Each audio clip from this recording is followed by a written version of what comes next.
atypique parce que d'habitude on a une image de chocolat sans sucre où on a à la fois effectivement toutes les vertus et puis de l'autre côté on a la punition parce que j'ai l'impression que tout ce que j'avais goûté dans le chocolat sans sucre, on avait raté quelque chose qui était l'effet de gourmandise, qui était le fait que ce soit bon.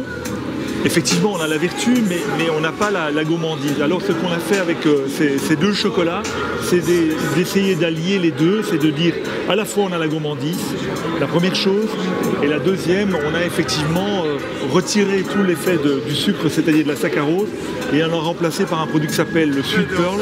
Et en fait, c'est quoi du Sweet Pearl? Eh bien, ça a été issu du maïs et du blé, et donc, ce qu'il y a comme avantage, on s'est rendu compte que si je prends la même recette de chocolat au lait par exemple, de façon classique avec le sucre, donc c'est-à-dire la saccharose, et que je prends du Sweet Pearl, eh bien je me rends compte que le Sweet Pearl laisse de la place, ou en tout cas ce produit laisse de la place à la fève, à son expression, à la torréfaction, au côté un petit peu lacté qu'on peut avoir.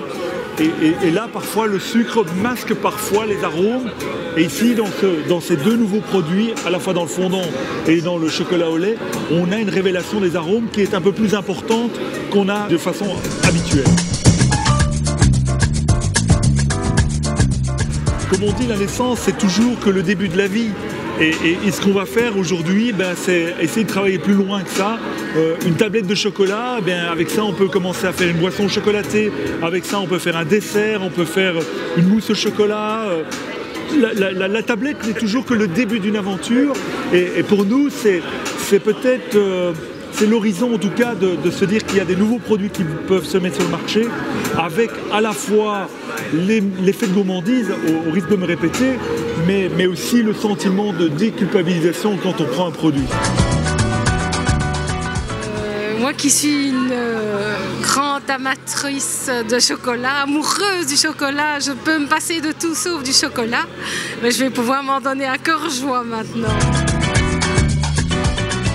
Moi j'étais très contente, j'ai goûté le chocolat au lait et d'habitude je ne suis pas très chocolat au lait mais j'ai trouvé vraiment délicieux.